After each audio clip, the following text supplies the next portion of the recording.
저희 아빠는 하나뿐인 딸을 버린 사람입니다.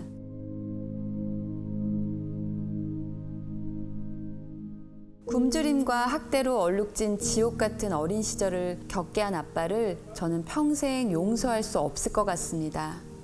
그동안 사람들 앞에선 아무렇지 않은 척 숨기고 살아왔는데요. 문제가 생겼습니다. 저에게 행복한 순간이 올 때마다 어렸을 적 부모와의 기억이 방해한다는 겁니다.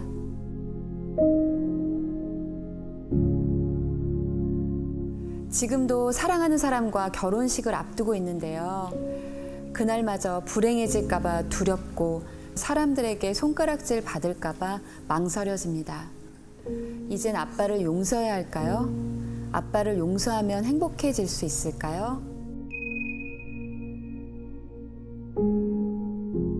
벌써 눈물이 조금 흐르셨어요.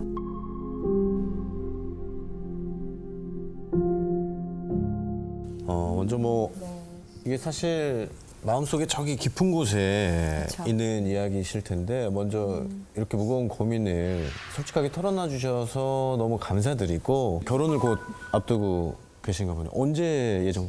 올해 10월 며칠이더라? 12일. 네, 10월 12일. 아, 결혼이 기억이 잘 안 나요. 그런 거 꼭 기억해야 됩니까? 조금 어렵긴 하겠지만 몇 살 때 이런 일이 있었는지 13살에서 14살 넘어갈 때 이제 새엄마한테 학대를 당했는데 근데 제가 그래도 주변에 좋은 분들이 너무 많아서 경찰에 신고를 해서 이제 바로 이렇게 되긴 했는데 근데 이제 유일한 증인이 아빠였는데 아빠가 그런 적 없다. 그 여자 그 새엄마 엄마라고 하기도 싫은데 그 사람 편을 들고 네, 그렇게 해서 벌을 안 받고 끝났고 너무 화가 나고 속상하고 슬픈데 이제 제가 솔직히 이런 가정사가 있는 게 창피하기도 하고 그리고 주변에서 저의 얘기를 들으시는 분들이 저한테 아 그렇게 힘든 일이 있었는데 너 정말 잘 컸다라는 얘기를 많이 해요. 근데 잘 컸다라는 얘기도 너무 힘든 게 아 그러면 내가 일반적인 부모 밑에서 컸으면 지금보다 더 잘 크지 않았을까? 이런 아쉬움도 좀 있고 그리고 이제 결혼식을 할 때에도 엄마 쪽 가족도 올 사람이 많이 없고 아빠 쪽은 이제 아예 못 오니까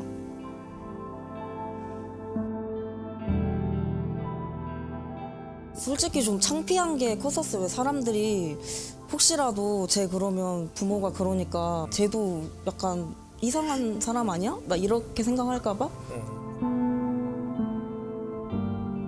만약에 아버지가 찾아와서 내가 그때 진심으로 너한테 미안했다, 내가 잘못했다 라고 얘기를 한다면 몇 년 전에 아빠한테 연락이 왔어요. 그래도 아빠가 이제 와서 좀 나한테 미안하다고 하려나 보다, 사과를 하려나 보다 하고 연락을 받았는데 자기가 저를 용서를 했다는 거예요. 그 당시에 그렇게 신고를 한 제가 잘못한 거고 아빠는 나를 용서를 했으니까 아무렇지도 않게 자기는 지낼 수 있고 그래도 아빠인데 네가 그러면 안 되지 않냐고 그렇게 얘기를 하시더라고요.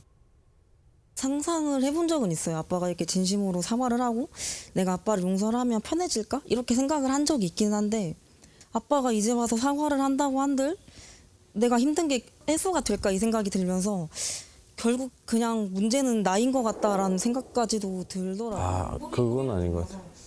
심리 상담도 많이 받아보고 여러 가지의 것을 해봤는데 100% 해소가 안 되니까.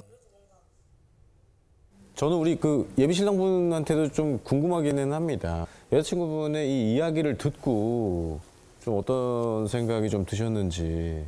처음 들었을 때 되게 놀랐고 그렇죠. 이렇게 말하기까지 되게 그 친구는 많은 힘듦과 그런 시간을 딛고 무뎌진 걸 텐데 이걸 내가 어떻게 위로할 수 있을까 싶어서 그냥 아무 말 안 했던 것 같아요. 그냥 생각이 깊다. 그땐 그렇게 넘기고 그 다음에 이제 결혼을 해야 되니까 그러면은 결혼식에 혹시 오셔? 이렇게 물어봤는데 안 오실 것 같아 이렇게 얘기해서 그냥 안 오실 것 같아 이렇게 얘기해서 그냥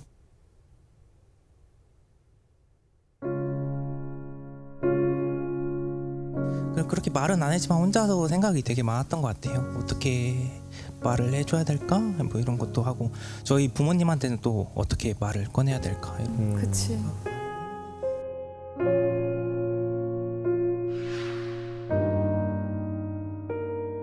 이런 말을 하고 싶어요. 내가 되게 전부라고 생각하는 거 있잖아요.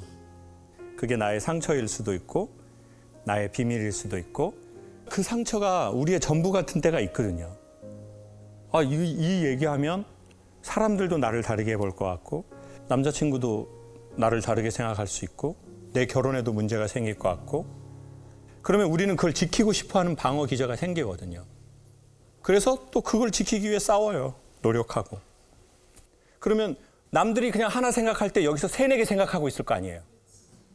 저 사람 내가 나 어떻게 생각하지? 내가 이 말 했을 때 나를 어떻게 받아들이려나? 그거는 마치 군대에서 지키는 거하고 되게 똑같아요. 저 휴전선 이쪽에서 군대 생활했거든요. 북한 이쪽에 있어요. 저희 이쪽에 있어요. 계속 지켜요.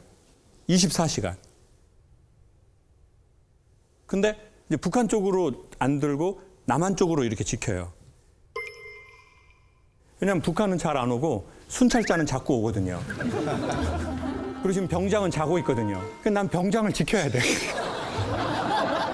왜냐면 북한은 나 잘 안 때리는데 병장은 내일 때리거든요. 얼마나 피곤해요. 군대에서 정말 피곤한 게 뭔지 아세요? 24시간 경계 근무를 쓰는 거예요. 누군가 계속 올까 말까 하는 이 100만 분의 1의 확률을 갖고 계속 보고 있어요. 근데 군대에서만 이렇게 하는 게 아니라 평생을 우리가 그렇게 한다고 생각해 봐요. 계속 이걸 지켜야 될 거 아니에요. 나만 아는 내 이 비밀을. 그러면 이 긴장감이 너무 필요해.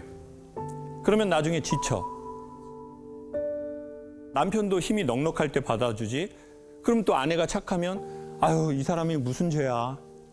나 배려해 주려는 것도 보이고 나 괜히 이 사람한테 힘들게 하고 싶지 않아. 그리고 이 사람이 힘들다고 나중에 얘기하면 나 상처받고 싶지 않아. 왜 나 혼자가 편해. 이렇게 생각할 수 있거든요. 충분히. 근데 이런 것들이 좋아질 거예요. 내가 전부라고 생각했던 내가 지키려는 거에서부터 조금씩 좋아질 거예요.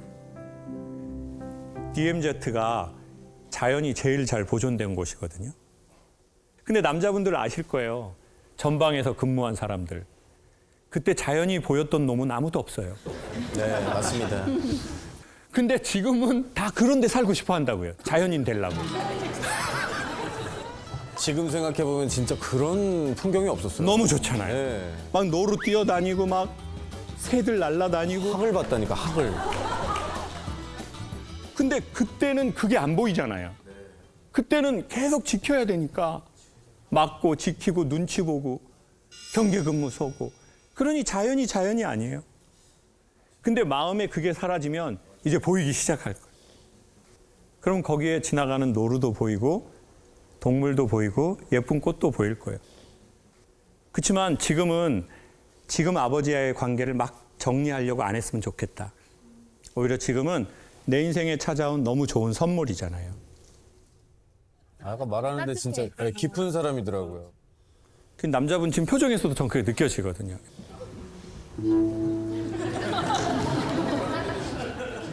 전 지압하는 분인 줄 알았어요. 지압하는 분인 줄 알았어요.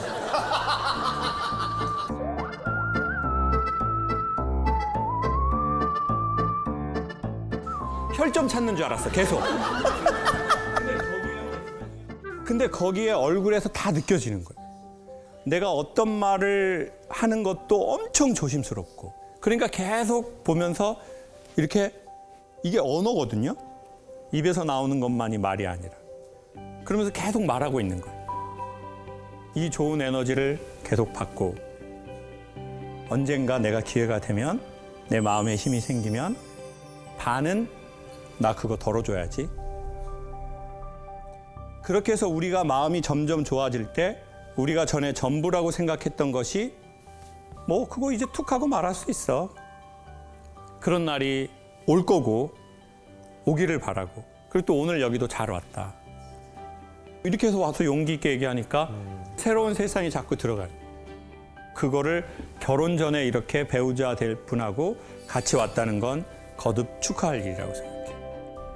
어떻게 신청했어요? 강연을 계속 봤었어요? 네, 어렸을 때 제가 이제 힘들었던 어린 시절이 있잖아요. 그때부터 많이 힘이 되셨었고 매년 토크쇼 하시잖아요. 아. 매년 가서 책 받고 싶어서 맨날 이렇게 후응해도 안 주시더라고요. 일단 책을 줄게요. 돈 주고 샀어요. 잘 자란 건 확실해요, 지금. 지금 그런 말을 또박또박 할 수 있는 걸 보면. 결혼식은 어디서 하세요? 전라북도 전주에서 하는데 10월에? 네네. 그날 제가 콘서트 없으면 제가 갈게요.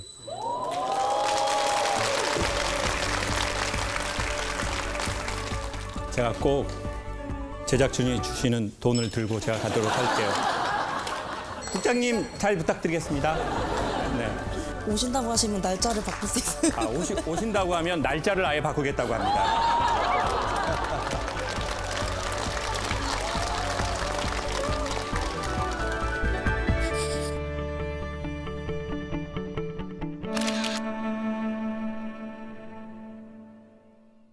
남편과 딸의 불편한 관계가 고민입니다. 대학교 4학년인 딸은 휴학해서 스펙 쌓기를 원하고 있는데 고지식한 잔소리꾼 남편은 졸업이 우선이고 졸업하고 나서도 스펙은 충분히 쌓을 수 있다는 입장입니다.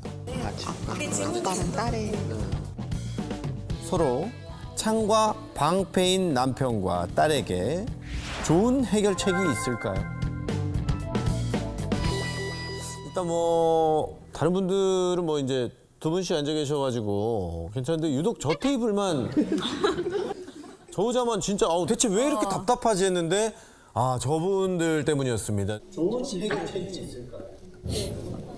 안녕하세요. 반갑습니다.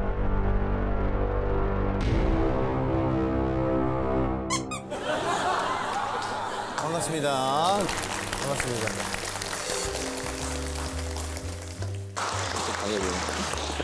아빠 힘들어. 못 이기겠다. 일단 뭐 구체적으로 이 두 분이서 어떤 주장을 하고 계시는 거죠? 그러니까 작년 같은 경우에 3학년 때 중간에 이제 계속 휴학을 원했었는데 계속 아빠랑 트러블이 있었어요. 그런데 중간에 저한테 몰래 엄마만 알고 있어. 그러면서 나 그냥 혼자 휴학을 할 거야. 그런 거예요. 네. 근데 곰곰이 생각하니 나중에 더 커질 것 같아서. 일이 커질 것 같아서.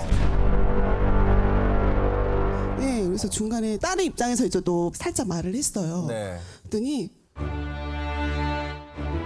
이거는 애를 망치는 일이라고. 네. 넌 왜 애 편만 들어주냐고. 아. 무서워. 그러다가 또 이제 제가 너무 왔다 갔다 하는지 설득이 돼서 또 딸한테 아빠의 편을 들어서 또 말을 해주면요. 엄마는 왜 아빠의 고지식한 생각에 넘어갔냐. 네. 네. 그러니까 이쪽 편도 안 되고 저쪽 편도 안 되는 중간 입장에서 고래 싸움에 새우등 터지는 격이 된 듯한 느낌이요. 딱 모양새가 지금. 이렇게 하면 또 이제 엄마가 바뀔 수 있거든요. 새엄마. 엄마 너무 힘드니까 중간에서. 새아빠 생기는 날이고. 사실 아빠랑 대화를 시작을 하면 꼭 끝이 안 좋게 끝나가지고 혹시 아버지하고 의견 대립될 때는 존댓말 써요, 반말해요? 반말 사용. 일단 좀 맞아야 되겠네요.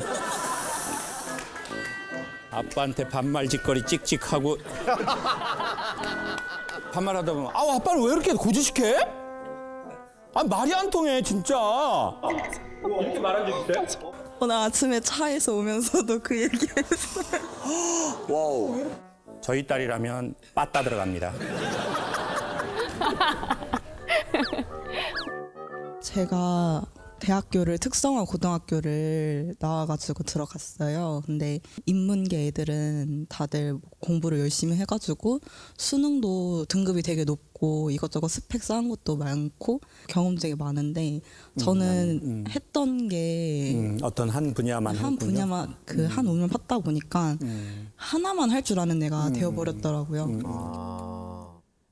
그래서 아빠한테 경력을 조금 쌓고 싶다. 여러 군데를 다니면서 많은 경험을 해보고 싶다라고 했는데 아빠는 졸업하고도 충분히 할 수 있다라고 얘기를 하더라고요. 근데 졸업을 하고 나서 하면 회사에 가가지고 졸업하고 뭐 했어요?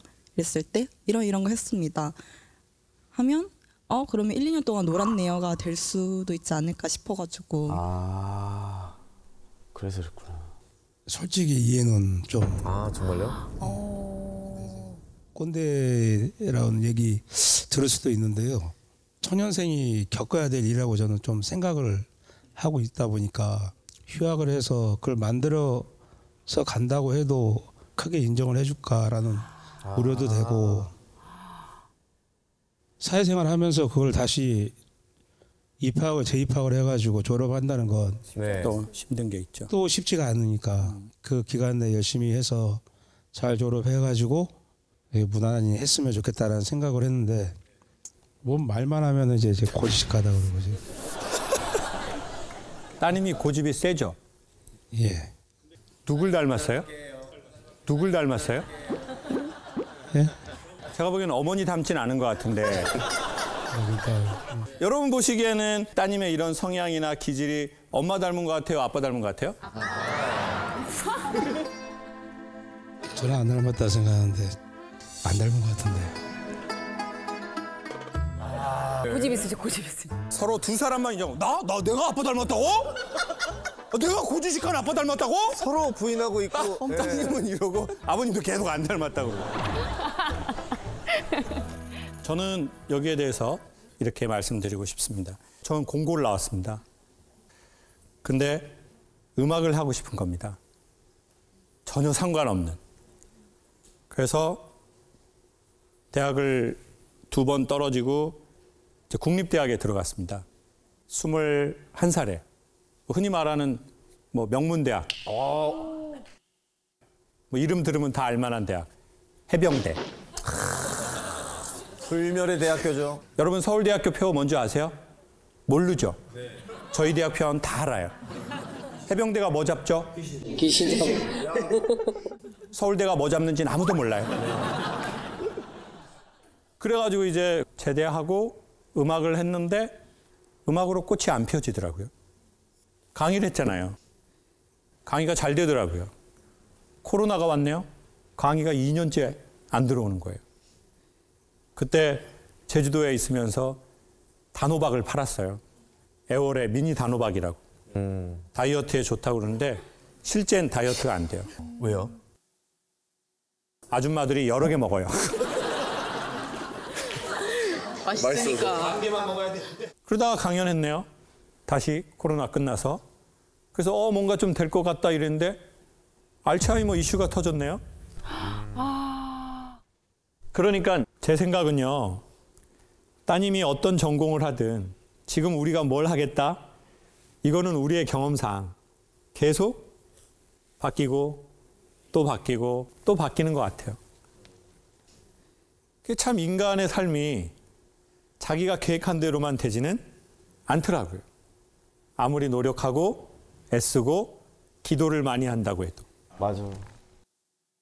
왜냐하면 우리의 정말 뜻대로 됐다면 여기 계신 대부분의 분은 지금의 배우자와는 살지 않을 거라는 생각이 드네요.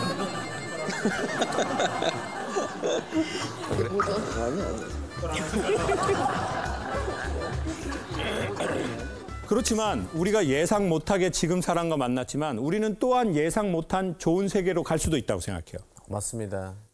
그러니까 우리 계획대로 된 게 안 됐다고 이렇게 있으면 나머지 열린 문들이 다 못 본다는 거죠. 그리고 더 중요한 건 애달복달했을 때 자녀와의 관계가 깨질 확률이 너무 높다는 거예요. 제주에 귤이 맛있잖아요. 근데 노지귤, 그냥 노상에서 이렇게 자란 귤 중에 그 되게 좋은 귤이 있는데 주로 서귀포 귤이 맛있어요. 그리고 서귀포에서도 1급지가 있어요. 최고는 언덕의 안반 지역. 왜 그러지? 그럼 이게 왜 좋냐? 왜? 귤이 쉽게 말해서 달려면 물을 적게 주고 해를 많이 줘야 돼요. 언덕이면 비가 오면 밑으로 새버리잖아요. 근데 안반이 있어. 그러면 안반은 더 침투 못하고 흘러버려. 그러면 여기에 있는 나무들이 더 밑으로 내려서 이 물을 가져오려고 할 거 아니에요. 그러면서 당도가 엄청 올라가요. 그 지역이 있어요. 구매하시겠습니까? 저희 공동구매 공구 진행시켜. 근데 자녀도 되게 비슷한 느낌인 거예요. 자식 농사라고 하잖아요. 물을 너무 많이 주고 햇빛을 조금 준 자녀가 제가 보기엔 가장 더 밍밍한 것 같아요. 부모가 자식에게 줄 수 있는 줘야 할 가장 괜찮은 것은 그 자녀를 향한 적절한 햇빛인 것 같은 거예요. 그래서 저는 특별히 가족 사이에서는 무엇을 얻어야 되느냐?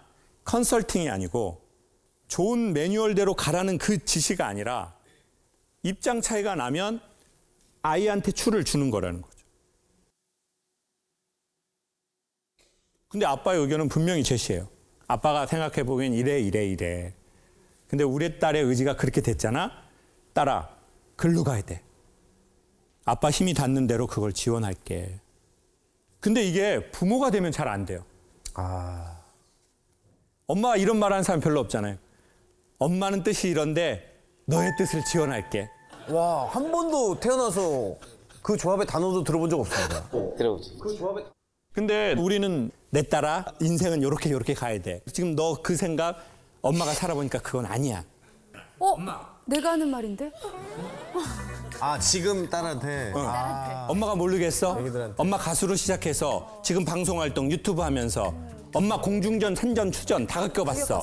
어떻게 알지? 엄마는 딱 눈 보면 바로 나와. 김창욱 저 새끼가 언제까지 갈지 딱 나와. 박수를 왜 3번 쳐요? 맞다. 이건데? 진짜. 나 너 소름 끼쳤어. 소름 끼쳤어. 그러니까 우리는 모르지 않아요. 우린 다 알아. 그 방법이 그리 좋지 않다는 거예요. 근데 이미 말이 나가고 있어. 네. 맞아요. 그러면 가족끼리 얻어야 될 건 뭐냐?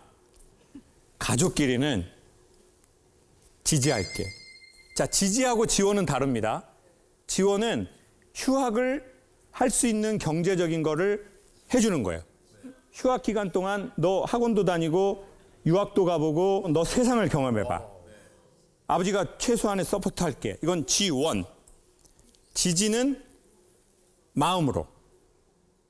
그럼 아버지가 지금 지지도 하시고 지원도 하실 건지. 아버지 지금 뭐 하실 거예요? 지원하실 거예요? 지지하실 거예요? 지원과 지지를 같이 하실 거예요? 아니면 집에 내쫓으실 거예요? 어떻게 하시고 싶으세요, 아버님? 당황스러워서 잠깐. 둘 다 해.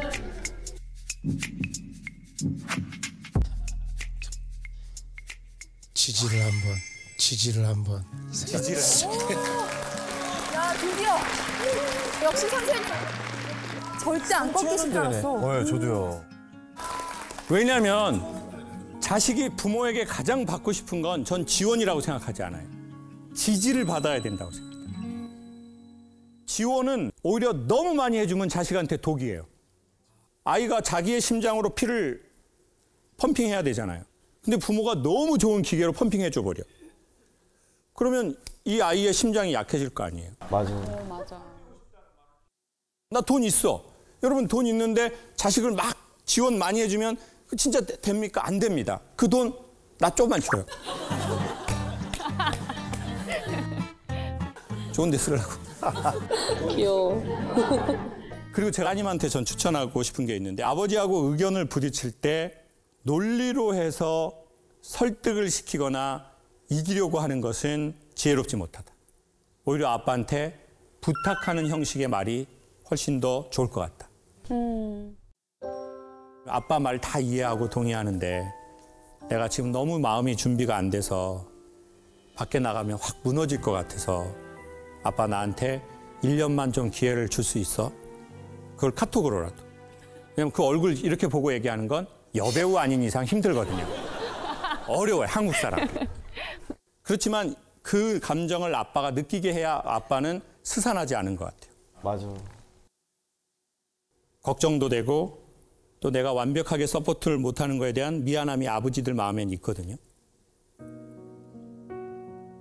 그러니 말은 인정하고 부탁하듯이 하면 어떨까?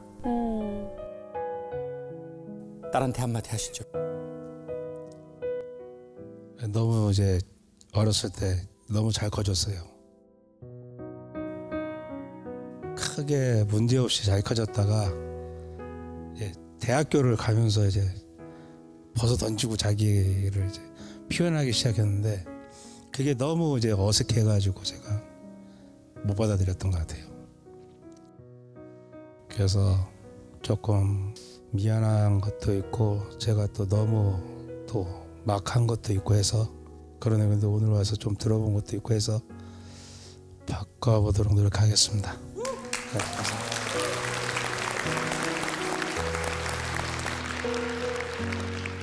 딸이 아빠한테 영상 메시지 한번 합시다. 뭐라고요? 돈 좀 꺼달라고 해요. 그냥 돈 좀 꺼달라고.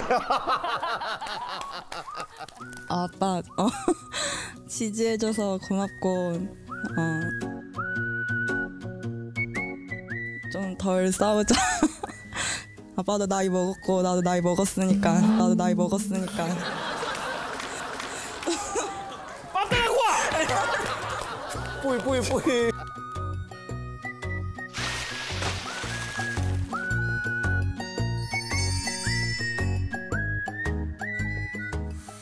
27살, 26살 두 딸을 둔 엄마입니다. 저도 두 딸을 뒀는데 이분도 두 딸을 두셨네요. 네. 항상 모범생이었던 둘째 딸이 네. 중고등 시절에도 안 하던 반항을 하면서 완전히 변해버렸습니다. 소리 지르면서 말다툼은 기본이고 요즘은 전화도 안 받고 아예 제 말을 차단해버립니다. 이젠 밥까지 따로 먹어요.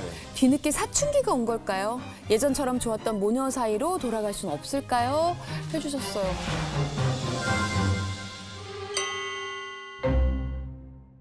아니 근데 사춘기 늦게 왔네. 예? 일단 주인공 또 만나서 더 자세한 얘기를 들어보도록 하겠습니다. 어디 계십니까? 네, 안녕하세요. 아, 네, 반갑습니다. 네. 야, 근데 이렇게 딱 네. 보면 어머, 딸도 너무 예뻐요. 예쁜 딸이에요. 어머니가 그리고 너무 젊으신데? 어머니도 너무 젊으시고. 아니, 근데 언제부터 딸이 좀 변했다고 생각하셨어요?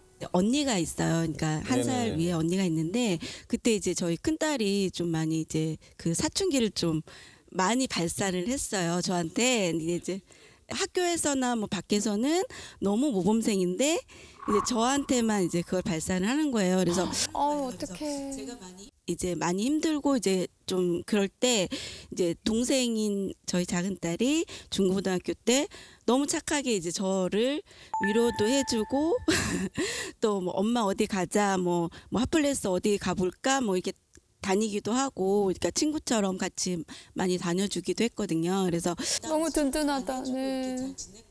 그러다가 대학교를 갔는데 그때부터 이제 조금의 이제 변화가 시작이 된 거예요. 네네. 대학교도 어쨌든 자녀이기 때문에 저는 이제 늦어지면은 걱정이 되잖아요. 그래서 이제 집에 오는 시간이 좀 늦어지니까 제가 이제 많이 네. 픽업도 가기도 하고 이제 전화를 계속 보면 근데 대학교는 잘 안 데려가는데. 전화를 하면은 뭐 연습 중이야 끊어 이러고 그 다음부터 이제 어쩔 때는 아예 전화를 안 받는 거예요. 그러고 이제 늦은 시간에 이제 전화를 계속 하다 보면 화를 내기 시작하는 이제 학년이 올라갈수록 엄마 혹시 전화 한번 하시면 몇 통 정도 하세요? 그러니까 안 받으면은 연달아서 한 10번까지는 10번까지는 10번 한 것 같아요. 네, 새엄마가 좋습니다. 새엄마가 이게 또 뭐 친엄마라고 다 좋은 게 아닙니다. 아니 뭐 일단은 너무 충격적인 게 대학교 때 우리 학생을 데리러 오는 엄마가 있는 것도 사실 되게 놀랍기는 한데. 아 멀면 그럴 수 있죠. 뭐 그럴 수 있죠. 아, 전 다른 엄마랑 이해가 가요. 그리고 근데- 특히나 둘째가 좀 약간 든든한 그런 존재라 더. 그렇죠. 아니 근데 아까 전화를 10통화를 한다고 하셨는데 그 어머니도 대단하시지만 안 받는 우리 따님도 왜 안 받으시는지 한번 번쯤 받아주지. 물어볼게요. 왜 안 받으셨어요? 우선 저도 20대 초반까지는 피하지 않고 받으려고 네네. 하고 집 가고 있는 버스에서도 받고 네. 이렇게 말을 했는데 이제 그 끊을 때 엄마의 그 한숨 쉬면서 뚝 끊고 이러면서 툭 끊으세요? 엄마가? 이러면서 툭 끊으세요? 엄마가? 네 이제 그 화난 게 느껴지는 그 말투로 통화가 되다 보니까 네, 그래서 이제 저도 피하게 되고 불편하지. 근데 엄마만 이러는 게 아니라 엄마랑 언니가 둘이서 저한테 그러거든요. 둘이 같이 공격을 한단 말이에요. 곱하기 2였어. 지금은 엄마가 케어를 넘어서서 이 사회심리학에선 지금 어머니의 현상을 단돌이라고 하거든요. 어둠의 용어 아닙니까? 그렇죠. 야 동생들 입 단돌이 쳐라. 그렇죠. 단돌이 안 되면 너희들 목이 단돌이야. 엄마는 두 종류가 있죠. 엄마, 새엄마. 또 자녀들은 또 마냥 친엄마라고 또 친하지 않은. 그러면 친엄마라고 친하지 않고 친아빠라고 친하지 않잖아요. 네. 근데 친구 관계가 되게 친한 것 같아요. 친구는 내가 어느 정도의 이 사람에 대한 사랑이 있지만, 애정이 있지만 저쪽의 주권을 좀 인정해 주는 것 같아요. 설령 네가 실수할 수도 있어. 네가 실패할 수도 있어. 근데 네가 주체자야. 하지만 아이들이 자식된 입장에서 답답한 건 엄마가 아직도 나하고 탯줄을 연결한 느낌인 거예요. 맞아요. 그리고 나를 이렇게 땡기는 느낌이에요. 그리고 엄마가 뭔가 안 좋은 걸 먹으면 나한테 이게 오는 느낌이에요. 그럼 나도 이게 싫어. 나도 이걸 자르고 싶어. 나도 독립된 성의 성주가 되고 싶은 거예요. 맞아요? 맞습니다. 이 느낌을 언제부터 느꼈어요? 한 25부터 이제 25부터. 네. 지금은 지금 27 됐는데 네. 그러면 한 3년 정도 느낀 거네요. 네.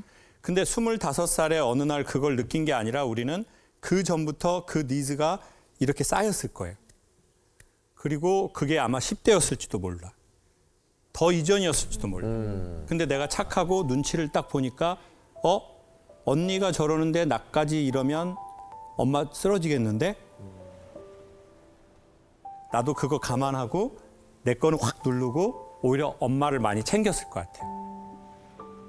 근데 엄마는 자꾸 우리 딸 보고 착하대. 아우 착하다, 착하다. 네가 이러니까 엄마 산다. 네 언니 전현이래. 저 연이 지나가면 그 해가 지나가면 year. 충분히 알아들었습니다. 엄마는 진짜 너 보고 살아.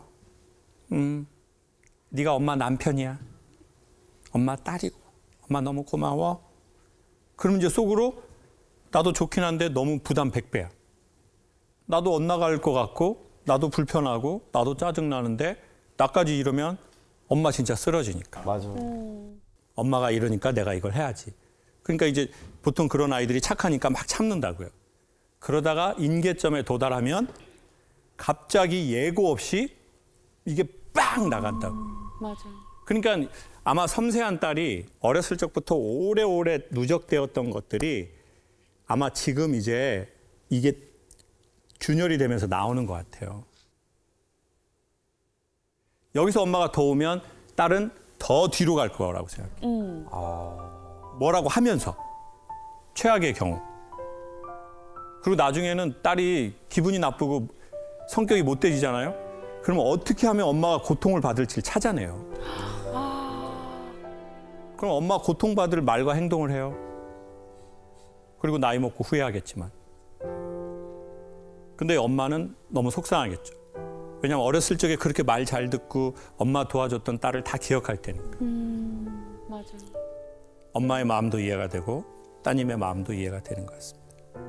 그렇지만 이 열쇠를 풀 수 있는 건 늘 그렇지만 자녀가 아니라 부모라고 생각합니다. 맞아. 아, 맞아요. 사장님과 직원의 문제가 생기면 그 열쇠는 직원보다는 사장님에게 있습니다. 강연자와 관객과 문제가 생기면 그걸 풀 수 있는 건 훨씬 강연자에게 있죠. 그러니 엄마가 이제는 딸을 독립된 성의 성주로 조금씩 훈련하는 것을 해보시면 어떨까 싶어요. 그러면 반드시 이렇게 다시 이렇게 순환됩니다. 이렇게 마음을 많이 내려놓으려고는 하는데 그런데도 아직까지도 이렇게 좀 잡고 있어서 좀 미안한 마음도 있고 그리고 뭐 이렇게 좀 멀어져서도 엄마 위해 주는 거 많이 알고 있는데 이제 앞으로 내가 조금 더 마음을 열어서 성인이 된 인격체로 좀 바라보면서 지켜보면서 지내볼게.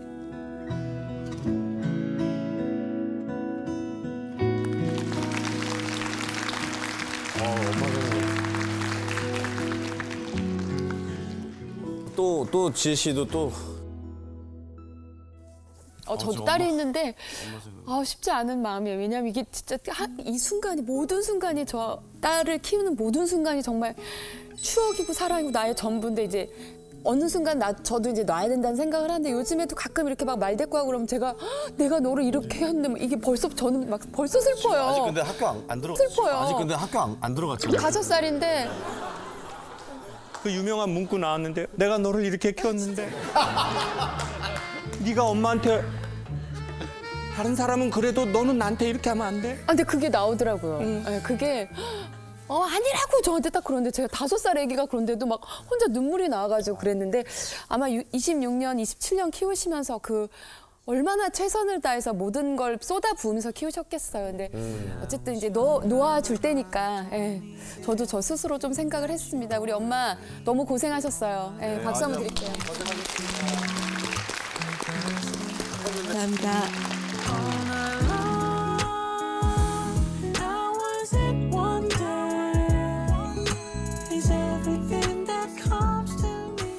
제겐 좀 극성인 누나가 있어요. 원래 누나들은 동생 밥 먹었는지 집착하나요? 아니 어린애도 아니고 알아서 할 텐데 퇴근하면 하루 일과 브리핑이라 잔소리에 누나가 보낸 택배가 가득가득 쌓이다 못해 썩어갑니다. 고맙죠. 고마운데 제때 못 먹고 버려질까 스트레스 받는 저를 이해하시나요? 라고 해주셨습니다. 질문만 들어도 마상인데 사실 이런 누나가 없잖아요. 없기는 한데 또 이제 누나와 동생이에요? 그래요? 연인이 아니셨구나. 연인이 아니고. 오빠가 동생. 그러면 동생분은 아직 미혼? 대체 누나가 뭘 그렇게 택배로 보내주시나요? 사실은 누나가 요리사예요. 그럼 땡큐인데? 완전 땡큐지. 근데 이게 시골에서 교사로 근무하고 있는데 한 10시쯤 끝나고 집에 한 11시쯤 들어가요. 그럼 이제 피곤하잖아요. 피곤한데 막 누나가 진짜 이만한 참치를 해체도 안 한 거 막 이렇게 보내주면은 보고 막 이렇게 해가지고 제가 또 그 아버지 닮아서 막 약간 홍어 이런 거에다 소주 한잔 하는 걸 좋아하는데 홍어 뼈랑 막 살이랑 막 애랑 종합 선물 세트 비싸잖아요. 그렇죠. 비싸죠.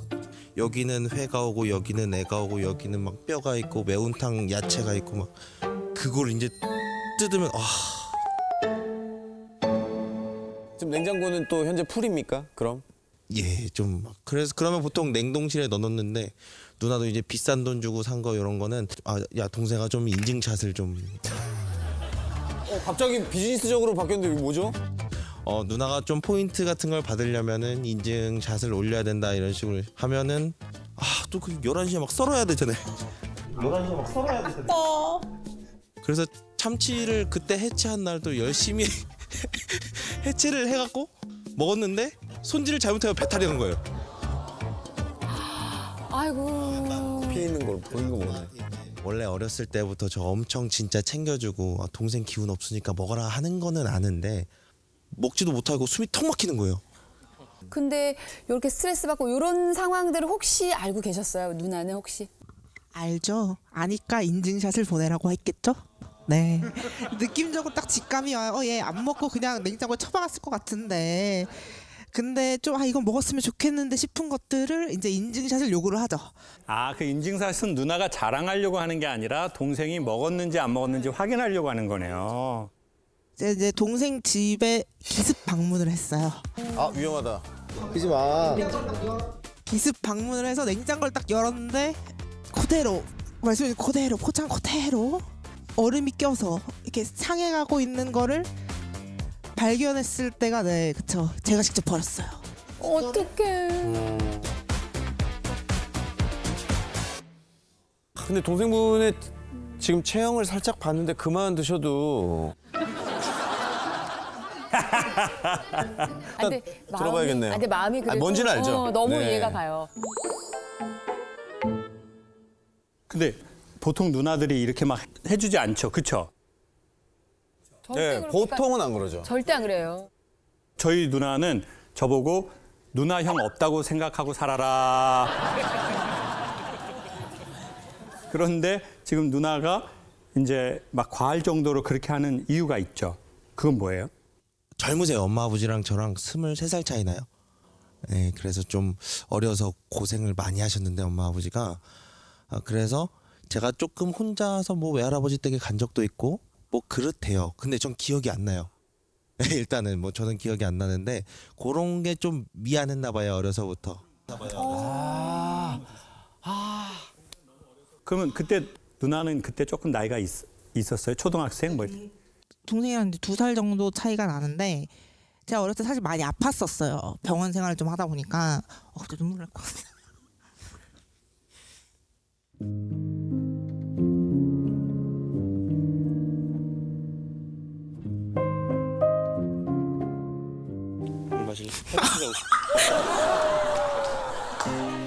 누나한테 지금 누나 울려고 그러는데 화장실 가고 싶냐고 물어보네요. 이런 동생 놈의 새끼는 쳐맞아야 되는데 지금 누나 막 울라고 그래. 화장실 가고 싶어? 현실 남매. 네, 근데 좀 아팠었어요. 제가. 근데 그때 동생이 100일이었나 돌이었나 엄마 손에 못 크고 이제 큰엄마 손에 크고 막 할아버지 막 이래가지고 네, 그래서 동생이 막 그게 옛날에 되게 미안함으로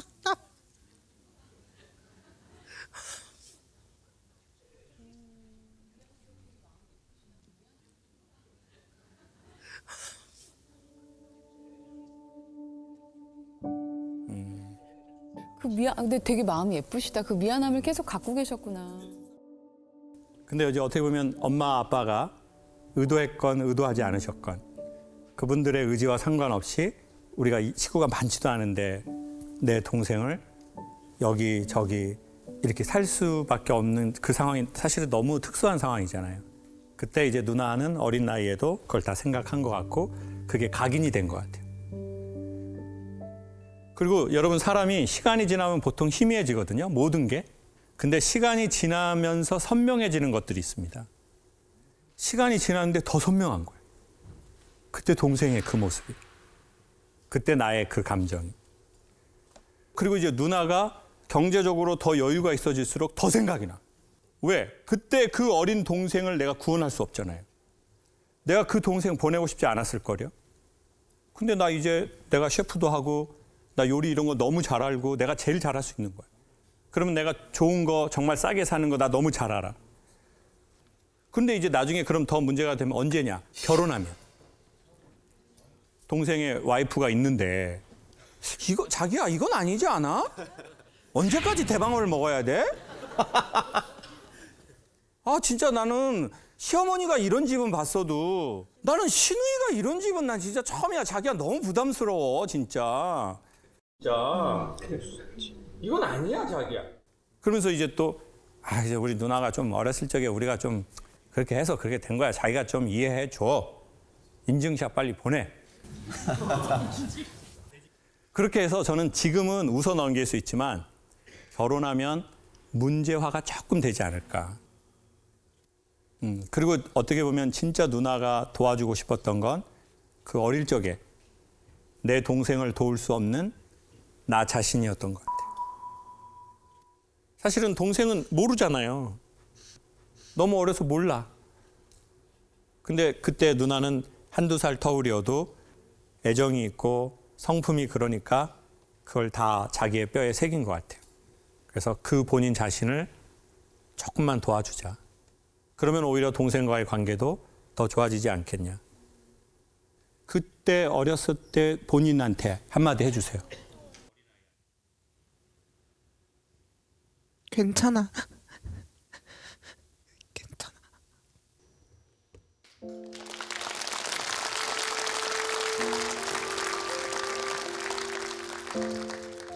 동생이 누나한테 한마디 해줘보세요. 뭐 말은 잘 못해도 늘 고맙고요. 나도 잘 살고 누나도 잘 살고 본인 갈 길 잘 가야 돼.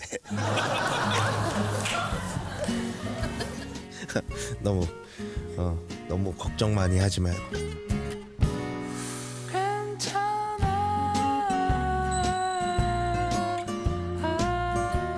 정말 귀한 분들, 솔로로서 고통받았던 우리 솔로 부대원들이 많이 찾아와 주셨는데 여러분들 고민을 제가 살짝 봤는데 읽기만 했는데도 저는 화장실에서 2번 토했습니다.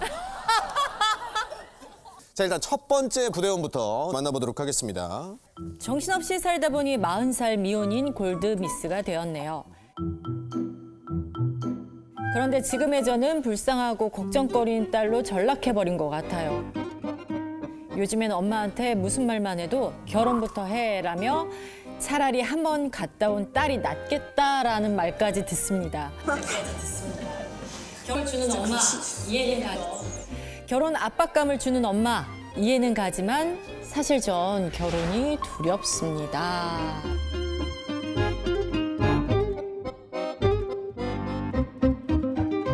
혹시 어디 계시는지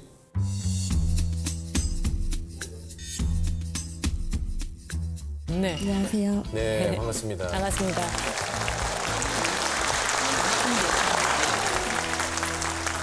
따님 지금 어머니가 어떤 식으로 이렇게 결혼을 계속 하라고 이렇게 푸싱을 하시나요? 아침에 일어나자부터 잘 때까지 거의 하신다고 보면 돼요. 정말 거짓말 안 하고요. 정말 거짓말 안 하고. 이제 아버지가 실은 최근에 돌아가셨어요. 아이고. 그래가지고 절을 드리는데 제가 절을 하고 있는데 엄마가 옆에서 우리 딸 올해 결혼하게 해줘. 올해 결혼하게 해줘.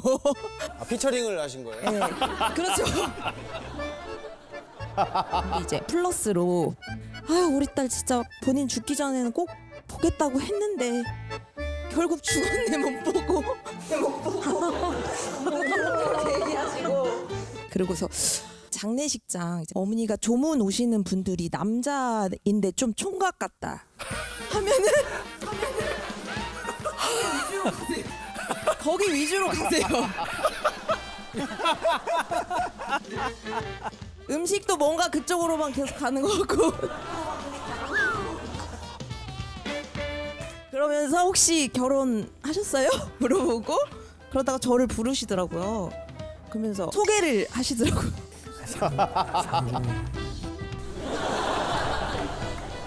그리고 아무래도 이제 40이 되면 그 여자는 또 출산을 또 건강하게 해야 된다고. 건강하게 해야 된다고. 그러니까 그래서 이제 또 건강에 대한 문제까지 이제. 나이가 이제 어느 정도 이렇게 되다 보니까 40이 됐다 보니까 애기 그 걱정이 되더라고요. 아니 근데 뭐 얼리는 방법도 있고 막 기술도 되게 좀 있어서 그것 때문이라면은. 저 남편께서 네.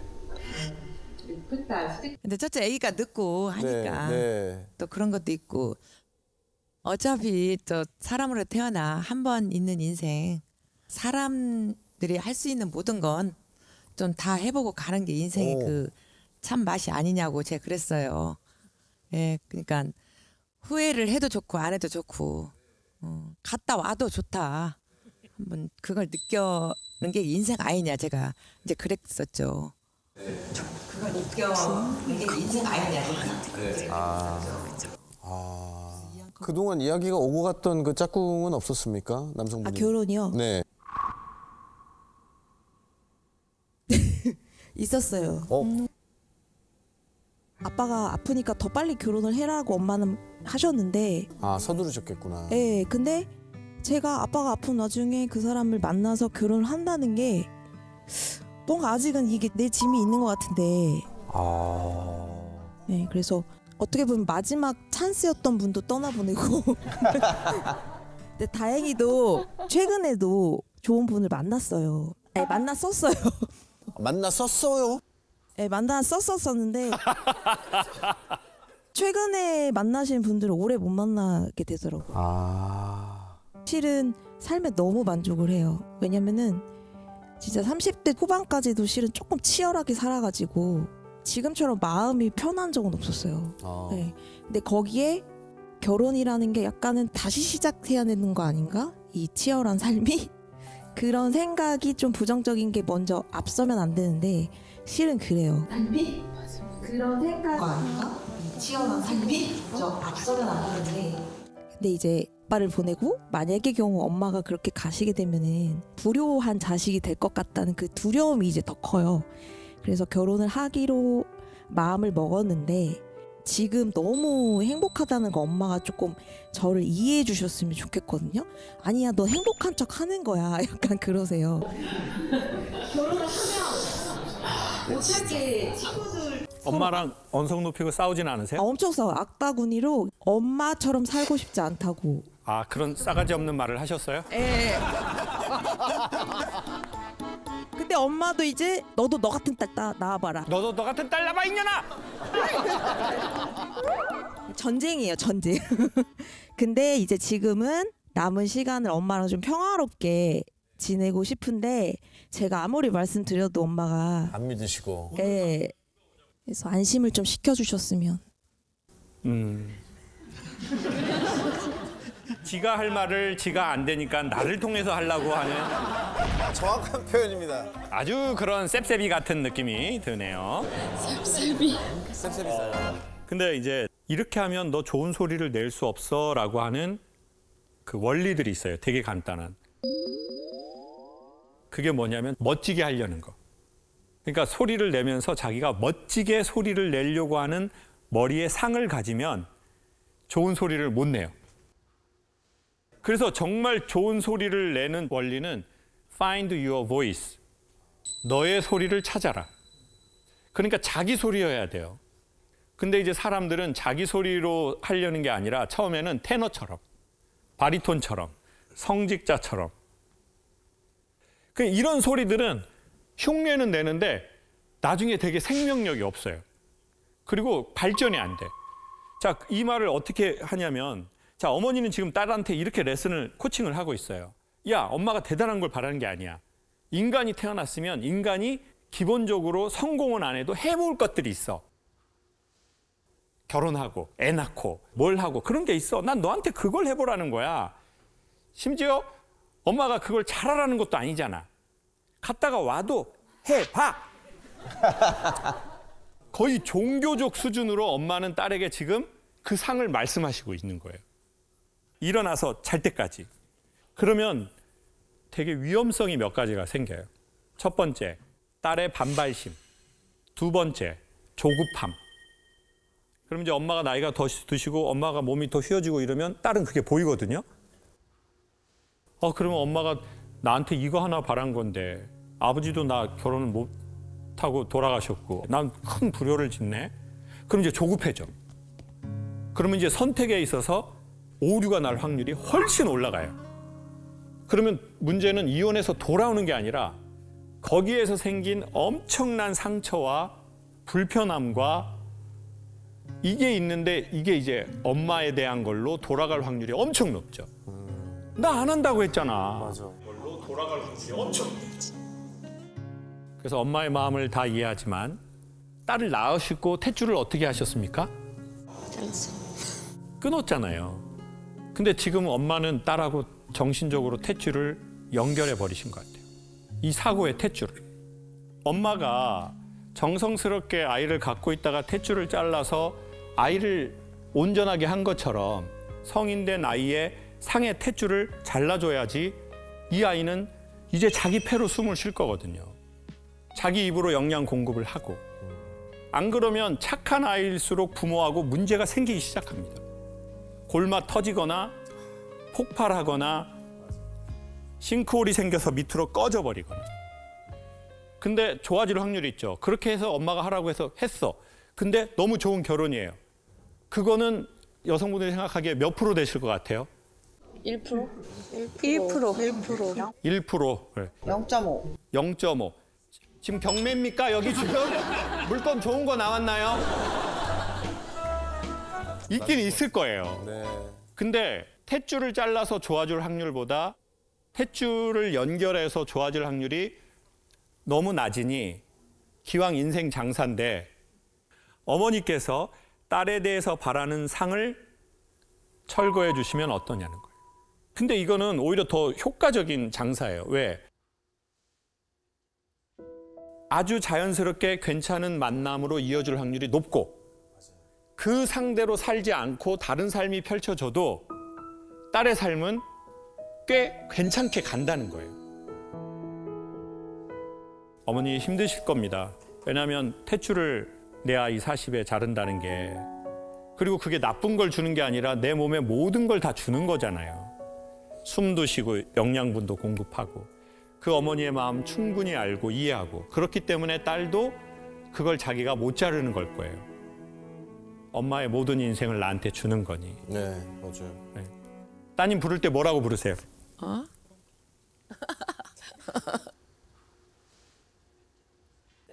어느 때는 오랑캐라고도 하죠. 오랑캐. 싸우니까. 아, 따님을 오랑캐라고 했다고요? 아, 왼수도 아니고. 그러면 오랑캐 하면서 얘기 한번 해주시죠. 랑캐야.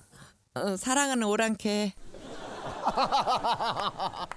저는 그냥 무심코 한 건데 우리 딸한테는 그게 굉장히 좀 힘들었나 봐요. 거기에 대해서는 좀 미안하고 이제 앞으로는 멀리서 한번 지켜보려고 해요. 근데 아마 잘 할 거예요. 사랑하고 그동안 너무 수고 많았고 고마워.